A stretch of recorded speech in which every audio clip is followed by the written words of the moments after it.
주택 착공이 대충격이라. 2년 뒤 집값 대란이라. 한번 살펴볼까요? 최근에 나오는 다양한 데이터를 가지고 집값이 어떻게 될지 또 한번 우리는 짐작해 보겠습니다. 일단 이걸 먼저 보시죠. 전년 대비 주택 건설 착공 실적 감소율입니다. 엄청나죠? 마이너스 54.1%. 와, 장난 아니죠? 진짜 장난 아닙니다. 뭐 이렇게까지 갈 수 있을까 그렇게 생각할 만큼 지금 심각한 지표가 나온 거예요. 실제 추세선을 한번 보실래요? 보시면요. 국내 주택 건설 착공 실적 추이입니다. 지금까지 보면 2021년 58만 3,700가구가 착공했습니다. 연도별로예요. 2015년에는요. 71만 6,800가구가 착공을 했고요.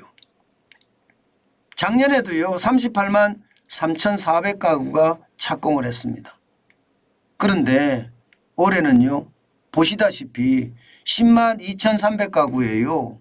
전년 대비하면 전년 상반기하고 대비해 보면 54.1%가 줄어들었습니다. 이것은 여러분 저는 굉장히 충격적인 결과가 나타날 수 있다고 생각해요. 지금 착공을 하고 있다는 것은 2년 후면 이제 뭐 다 짓는 거죠. 그런데 2년 후에 집이 덜 지어지면 어떻게 될까요? 덜 지어되면 수요는 여전한데 공급이 줄어들면 가격은 폭등하잖아요. 그래서 폭등한다. 2년지 집값 대란이 일어난다. 제가 이렇게 말씀을 드린 겁니다. 게다가 말입니다. 여러분 주택 인허가 실적을 보면 이것도 마찬가지입니다. 인허가 실적은요. 전년 대비해 보면 마이너스 29.9%입니다. 올 7월 기준으로. 작년에는 한 해 동안 52만 2천 가구가 주택 인허가를 받았습니다. 올해는 7월까지 20만 7천 가구예요. 전년 대비해 보면 29.9%가 줄어든 수치입니다. 어떻게 생각하면 지금 집이 덜 지어진다는 거니까 그만큼 충격이 되겠지요. 문제는 여러분 지금 집값이 올라가기 시작했다는 사실이에요. 이거 보세요. 서울 아파트 매매가 변동률 추이를 보면 이번 주입니다. 이번 주. 지난주에는 0.14% 오르다가 이번 주는 0.13%로 약간 주저앉았습니다. 그렇지만 지난 5월 22일 처음 플러스로 돌아서기 시작해서요. 15주 연속 오르고 있습니다. 이게 서울만 이럴까요? 수도권도 마찬가지고요. 지방도 마찬가지입니다. 전국은 당연히 마찬가지고요. 분위기가 심리가 집값이 올라간다의 방점이 있습니다. 그런데 착공 건수가 이렇게까지 줄었다고 이제 알려지기 시작하면요. 진짜 집값 올라가는 거 걷잡을 수 없습니다. 요즘은요. 집을 살 때 그리고 집을 팔 때 요즘은 시장을 보고 시작을 합니다. 시장을 파악하지도 않고 무조건 집을 사지는 않거든요.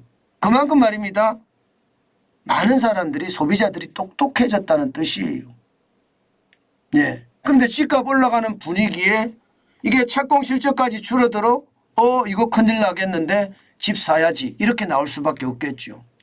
실제로도 그런 일이 일어나니까 미분양 주택 줄어드는 거 보세요. 전월 대비해서 5% 줄어들었습니다. 6월에는요. 66,388 가구가 미분양 됐었습니다. 그런데 7월에는요. 63,087가구로 줄었습니다. 5%나 줄었어요. 이게 지난 2월이 최대치였는데요. 75,438가구였거든요. 줄잖아요. 점점 말입니다. 지금 예,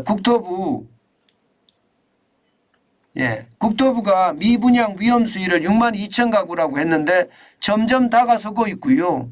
이제 8월에 가면 국토부가 이야기하는 미분양 위험 수위가 6천 2만 가구까지도 떨어질 수 있다는 이야기가 되는 겁니다.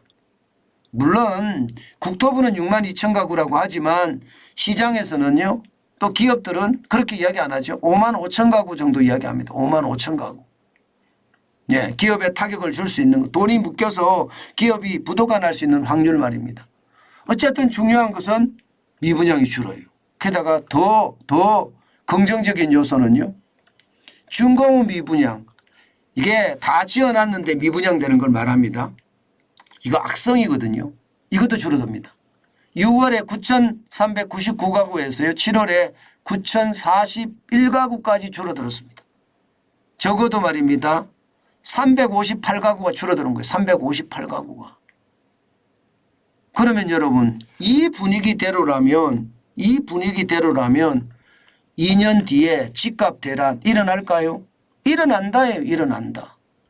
예, 집값 대란 일어난다예요. 안 일어난다가 아니에요. 예. 저는 그래서 이게 정책을 진짜 잘 써야 되는데 지금 정책을 잘못 쓰면 큰일 난다. 그 말씀 제가 항상 드리는데 그런 사실이 지금까지는 현실이 됩니다. 물론 제가 늘 여러분들에게 주장하는 이자 앞에 장사 없다는 현실이 될 겁니다. 네. 왜냐하면 말입니다. 지금 보면 서울 아파트 월별 거래량 추이를 보면 7월에 예상했던 것보다가 가지 못했어요. 지금 현재까지 보면 3,583가구가 거래됐다. 3건이 거래됐다. 이렇게 나옵니다. 3건이. 3,583건. 그러니까 6월에 3,840건보다가 줄어들었죠. 뭔가 식어가는 분위기가 느껴지나요? 이게 결국은 제가 여러분들에게 계속 말씀드렸던 이자 앞에 장사 없다는 말이 어느 정도 현실화돼 가고 있다. 물론 7월 자체가 비수기이기 때문에 뭐 비도 많이 오고 날씨도 더웠고 7월에 집 사는 사람 없다 이렇게 이야기를 하거든요. 뭐 그럴 수는 있어요. 그러나 새학기가 시작되는 시점이기 때문에 꼭 그렇지만이 않거든요. 급한 사람들은 집을 사거든요. 근데 어쨌든 거래량이 줄어들었다. 8월에는 지금 현재까지 1979건입니다. 이게 이제 얼마나 올라갈지 또 봐야지요. 또 봐야 되지만 전체적으로 저는 기본적으로 이자 앞에 장사 없다. 뭐 집값에 대한 거, 집 공급에 대한 것은요. 지금 늦어진다는 것, 지금 거래가 착공 실적이 이렇게 떨어진다는 것 아마 정부도 잘 알고 있을 겁니다. 잘 알고 있을 거예요. 이거 잘못되면 2년 뒤에 집값 대란이 일어난다는 거 알고 있을 겁니다. 거기에 대한 대비책도 지금 나름대로는 마련해 두고 있지 않을까요? 저는 그런 생각을 해보시는 게 지금은 좋겠다. 저는 대세 상승기는 계속 아니라고 생각하기 때문입니다. 대세 상승기라는 게 그렇게 쉽게 오지도 않고요. 쉽게 온다고 하더라도요. 이게 거품을 품고 오는 거지 단순하게 지금 같은 경제에서 그냥 올 거다. 저는 그렇게 생각은 하지 않습니다. 어쨌든 지표를 봐서는 지금 올라가는 거는 어쨌든 당연한 모양새고요. 당연한 모양새고 그렇지만 금리가 높기 때문에 계속해서 올라가기는 쉽지 않다. 이 말은 아직까지 제가 유지합니다.